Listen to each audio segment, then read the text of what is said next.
Hi, welcome back to another video. So in this video, what I'm going to be doing is I'm going to be explaining exactly how I started a buy-to-let property portfolio. Now, if you didn't know me already, I'm Jason, and in the last couple of years, I've been publishing videos on YouTube and on my Instagram about how to successfully invest in property. Now, the reason that you're here is probably because you're thinking about starting in property. Maybe you are seeking some advice, some knowledge, maybe trying to learn the best ways to get into property. So hopefully this video will help you. It might be a bit of a lengthy one because I'm going to be talking about how I got started from the very beginning into where I am now, where I currently own 7 buy-to-let properties, bringing in a nice passive income every month. I'm going to go back about 10 years, and at this period, I really wanted a buy-to-let property or some kind of renovation project. I wanted to refurbish a property, and you're probably having the same kind of feelings. So hopefully this video resonates with you, and hopefully you'll be able to use it. Hopefully you'll be able to take something from it. Now, at the time, I was about 27 years old, and I'd saved up a pot of money specifically to invest in property. Now, at the time, I'd come across a property that was on the market for about £60,000, I think. Now, this property needed a full refurb. The person that lived there had lived there for an astonishing 93 years. Yes, this old lady had lived in the property her whole life, which is quite amazing. The property, as you can imagine, was very dated. It needed a full refurb back to brick. And this is like the kind of project that I wanted to do, something that I sort of wanted to do myself. Now, having started and run my own online business up until this point, getting my hands dirty, grafting, doing the physical work was not something that I was used to. It was not something that I did. So I think the fact that I was spending most of my time on a computer, I wanted to get out there, I wanted to get my hands dirty, and I wanted to do a project, I wanted to do something that I could feel fulfilled, something that would obviously stay with me forever, produce a good income, hopefully be a good investment for the future. Maybe that be my pension or whatever other plans I may have. So what I did was I put in an offer for this property. I got the property for £54,000, and I actually saved up at the time, I think it was £18,000. Now, this covered the deposit, the fees, and remarkably, it also covered the refurb cost. Now, I know this is probably not even possible these days, but as I said, I'm going back to the very beginning, so hopefully you can take something from it.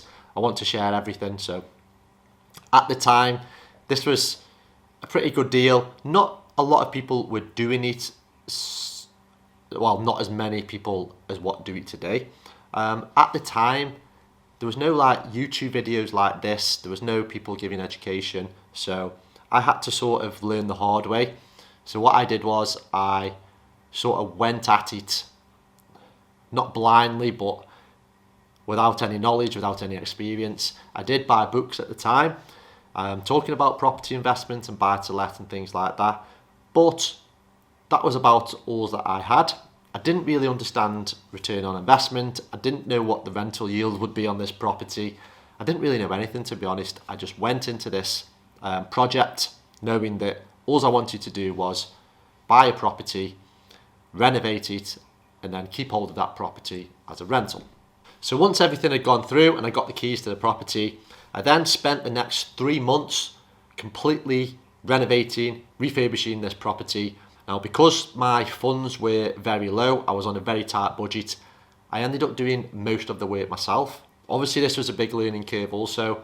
Now, I did have some experience because I'd already owned my own property, so I'd done some DIY.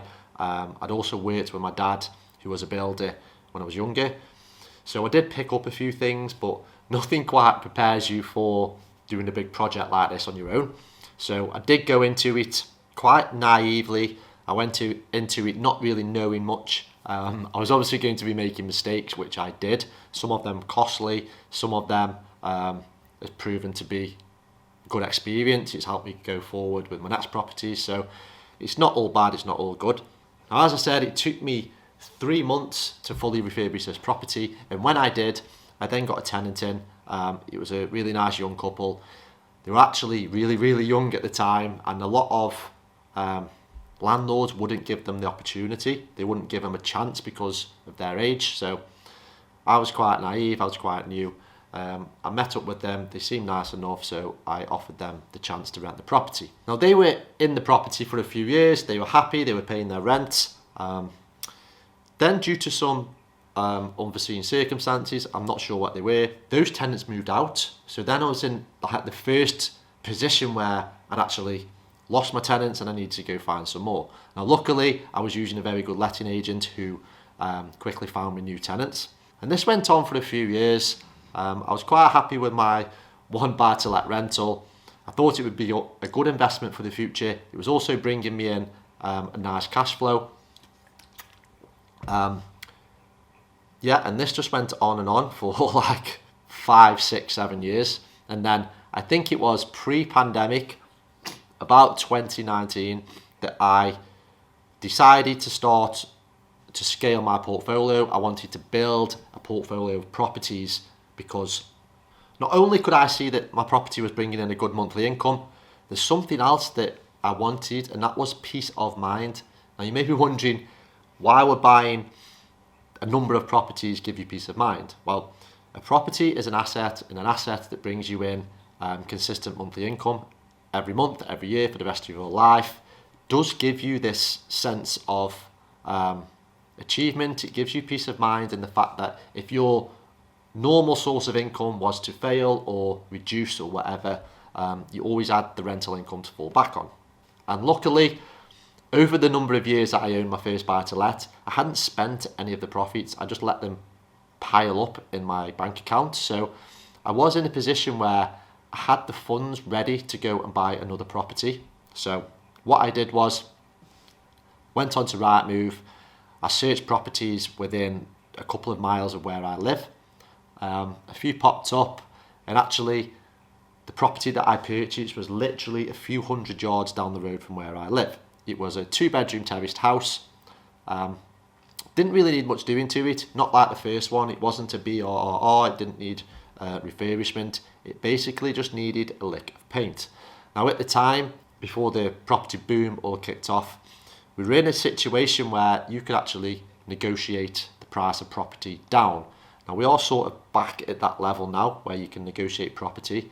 But as you know, over the last few years, if you wanted to purchase a property, you had to get in there quick. You had to go and offer over the odds. So it has quietened down a bit now. Things are becoming calmer. But as I said, at the time, I managed to negotiate this property down. It was on the market for £100,000 and I managed to get it for £90,000. Again, used the same letting agent. I got a tenant in and I was making like £350, £400 profit per month just from this one property. Now, at this time, I'm thinking, this feels pretty good. I'm getting a good income. I've also got the income from a first buy-to-let. So it was at this point where I decided to set myself a goal, and I wanted to get to 10 properties because I quickly worked out that for each property that I purchased, I was actually buying back some time. I was buying back income that I might not be receiving maybe in the future. So for each property that I could buy, I was making around 3 to 4, 450 per month. So obviously when I did the maths, it's not hard to realise that if you've got 10 properties, you're going to be making around £3,000 or £4,000 per month. So I set this goal, I got it in my mind that I wanted to continue to grow my portfolio. However, as you probably know, and probably the reason that you're here is, scaling a property portfolio is not something that you can do quickly. It's not something that will just happen overnight. So for me to quickly move on to property number 3, which at this point I didn't have the funds, I didn't have the full deposit available to just go and buy another property. So what I did was I then started to look at other ways, other means of raising funds for my next buy-to-let property. So as I mentioned at the start, at the time, well, I still do now, I run my own online business. This is my main source of income. It's a limited company, doing pretty well. It's something that I started as soon as I left school, really, as soon as I left college, and I've been working on that business ever since. So what I did was I then started to extract some funds from that company to use towards my buy-to-let portfolio. Now, this wasn't a great deal. We're talking £10,000 or £15,000, something like that. Added to the income that I was making from the 2 properties that I now already owned, I was quickly in a position where I had enough deposits to go and buy property number 3. Now, this property, again, was in a very close proximity to where I live. It was just about half a mile from the previous property that I purchased. It's an area that I knew very well. I knew that the rental demand there was very good. It's a pretty good area to live and it's quite popular, it's quite sought after. The property that I purchased was on the market for £92,000. I actually got it for £85,000, and again, didn't need a full refurb, it just required a light refurbishment. So I stripped the wallpaper, I painted, I put new carpets in, spruced the bathroom up a little bit, and then I got a tenant in. Again, this property was now producing me £350, £400 profit per month. Now again, I still didn't really have all the knowledge that I needed at the time. I still didn't understand the numbers fully, although I knew I was onto something. I knew that I was making money from property. So now that I'm at the point where I've refurbished my 3rd property, I've got tenants in there, I found myself that I was earning around £1,000 per month just in passive income. Now I know that a lot of people say it's not really passive income, but to me it is. It's pretty much semi-passive income. Yes, you have maintenance to do, you have calls from tenants when there's a leaking pipe or whatever, but all in all, 99% of your time is still there. With property, if something does go wrong, which it will, then it's just a problem that you have to overcome. Then if you build a good team, if you get a good team of people around you, good contacts, you can just call them to go and fix the issue. So I got to the point where I now owned 3 buy-to-let properties. They were making me about £1,000 profit per month. And it was at this point where I really thought, this is flipping good. This is like amazing that you can just own an asset and you can make an income from them without actually doing anything. I started to learn more about the numbers and the figures, and it was at this point where I realised that if I wanted to continue building my portfolio, I would have to set up a limited company. I would have to buy properties through a company rather than in my own personal name, because I was at the point where the tax that I was going to be paying on these properties was just far too high. It was too much going into the higher tax bracket. So having researched, having found out about limited companies and the formation and the setup and the structure, it worked out better for me if I set up a company and then the following properties that I would buy would all be within my company. Now, another thing that prompted me to do this was Section 24, where the government brought in this new legislation where you could no longer deduct the mortgage interest as an expense. Therefore, if you own property in your personal name, you found that you would now be paying tax on the full rental amount, which is a load of shit, to be honest, but hey ho, that's what happened. So what I did was I then set up a limited company and I went out seeking my 4th buy-to-let. Now, just as this happened, the pandemic kicked in and it became really difficult to actually even book a viewing. Less houses were going on the market because estate agents were closing, they didn't know what to do, they didn't know the regulations. I would call for viewings and then I'd turn up. Obviously, it'd be very restricted, one person in the property, one person out. So it was a bit of a difficult time. However, I feel this was like a pinnacle point in my journey to building a portfolio of properties, because little did I know, a couple of months after this point, property would really kick off. I think it's probably down to a lot of people stuck at home, watching YouTube videos, watching property investors, and they wanted a piece of the pie. Obviously, people had more surplus cash available because they weren't able to spend it. This then forced property prices up, because not only were we in a period of really low interest rates, we were also in a period where people had more money, so they were using it to invest in property. Now, luckily, I secured my 4th buy-to-let property just as all this was sort of kicking off. Again, the property was on the market for around £86,000, I think, and I managed to get them down to £86,000. They accepted the offer. This was a 3-bedroom terrace property, just needed a really light refurb. I put in some new carpets, painted, put a new gate on the back, and that was about it. Then rented this property for around £500 per month at the time. Now, to raise the funds for this property, because obviously it was a very short amount of time between me buying 2, 3 and 4, what I did was I pulled some equity from my current home that I live in, this house. Now, because the interest rates were ridiculously low, it was practically free to just pull out 20, 25k equity from this property. So that is what I did. I then used that to buy my 4th buy-to-let. And I think at the time, it cost me around £68 or £70 per month to borrow that money. And obviously I was earning over £500 rental from the 4th buy-to-let property. So now we're at a period where I'm earning probably £1,300 or £1,400 per month in profit from my rental properties.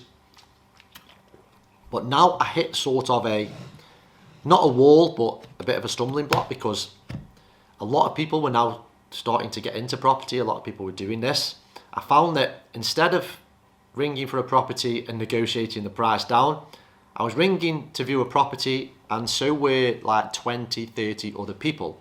Now this became a problem because you could no longer negotiate the price of properties. If you wanted to buy one, you would have to offer more than what the property was on the market for.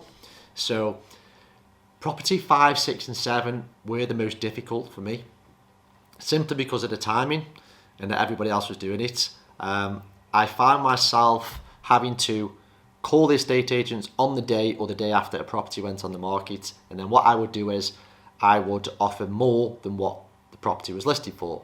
Now, this actually worked the couple of times that I did it. I managed to secure the property ahead of other people simply because I put a bigger offer in. Also, the estate agents knew me, so they knew I was legit and that I could provide the funding and that everything would go through okay. So with my 5th and 6th buy-to-let properties, I offered more than what they were going for. Now, I didn't really like doing this because previously what I'd done is I'd bought below market value, or I'd negotiated a better price. It made me feel better.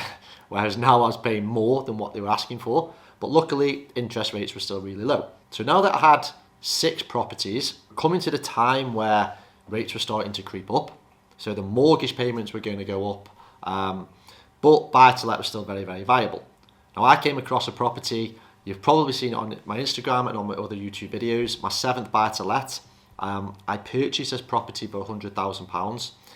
Then what happened was the mortgage lender instructed the surveyor to go in. The surveyor pulled up a load of issues with potential damp, timber issues and things like that. So I negotiated the price down to £80,000. So I got £20,000 knocked off the price of this property. Now, I did spend a few thousand fixing some issues, decorating, making the house presentable, and then I rent this property out for £600 per month. Now, I did get a decent rate on this. I think it was around 3 point something% off the top of my head. So at this stage, I now built up a portfolio, bringing in like £2,000 to £3,000 profit per month, depending on repairs and things like that.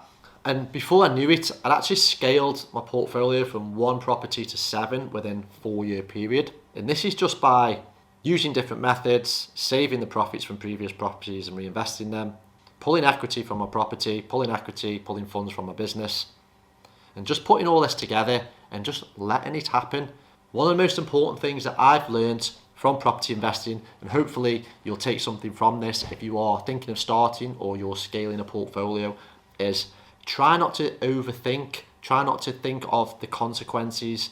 Don't think what might happen, what if this happens, what could happen if tenant doesn't pay, what happens if interest rates go up, what happens if the housing market crashes. It's all these kind of things that eventually put people off investing in property. Whereas if you look at it the other way and you just set a goal, you then go out to achieve that goal regardless of what may happen economically or in the markets. You just set yourself a goal, go and achieve that goal. Yes, you will hit stumbling blocks. Yes, you will come across problems. But if you want to achieve something, whether that be in property, whether that be in business or anything else, you have to overcome problems. Ask any successful person if they've ever had any issues or any problems that they've had to overcome, and 100% of them will tell you yes, they have. Now, another thing that I found whilst building my portfolio was I actually looked back at the figures and I started to put together a spreadsheet of my personal wealth. Now, obviously, property made up a big chunk of this personal wealth, and I was quite amazed at the fact that capital appreciation could add so much wealth. Like in 2022, I think, or 2021, the value of my properties went up by over £100,000 in just 1 year. So in just a 12-month period, my wealth had increased by £100,000 simply by owning these assets. Now that's the key to owning property, that's the key to owning assets, is that not only will they provide you with monthly cash flow, monthly income, but they also serve you for life in terms of wealth. They will grow in capital appreciation. They are always there. It's always something to fall back on. They give you peace of mind. Now, I know this is probably the main reason why people do invest in property, is because of the future. They think, and rightly so, like I have, that property will supplement their pension. A property will supplement their income in the future. A property will allow their money to grow rather than being eroded away by inflation. So all these are solid reasons as to why to get into property. A big problem that I've found is a lot of people are stuck. Now, if this is you, if you feel like you currently want to get involved in property, you know you want to build a portfolio, but you just don't know where to start, this is like one of the biggest things holding people back. Now, when I started out, there wasn't really much help about. Had to sort of just dive in the deep end. Whereas now, today, there are people out there that help. I help people. There's lots of books, courses and things like that. And I know that courses and mentors and things do get a bad rep sometimes, but I absolutely don't understand why, because if you were capable of building a buy-to-let portfolio or going out and buying your first buy-to-let, then you would have already done it.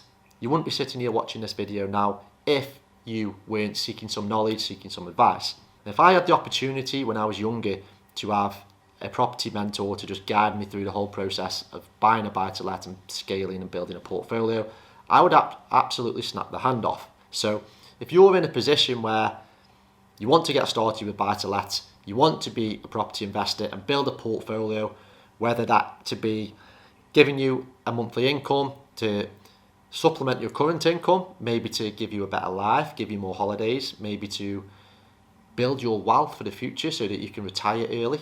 Whatever the goal is, whatever you want to be at, property is a fantastic investment, and it's definitely something that you should consider. And do not be afraid to go out and ask for help.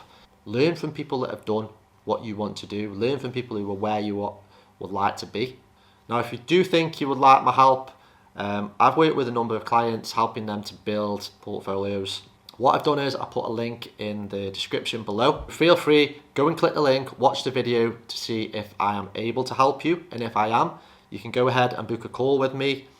I'll happily discuss your situation and share some ideas with you to see if you are in a good position to invest in property, and just give you a bit of guidance, give you a bit of help to get you started, just give you a push in the right direction.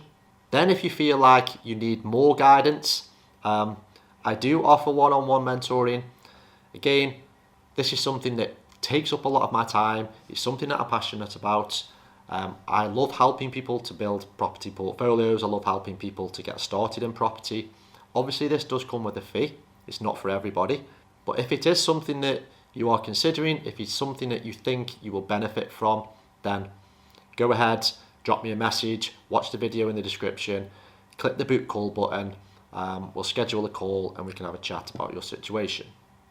And for some reason, a lot of people don't seem to like the idea of paying for information. They don't like the idea of paying for knowledge, for help. However, I just don't understand this, because when you buy just one property, you have to fork out for solicitors' fees, sort of £1,500, stamp duty in the thousands.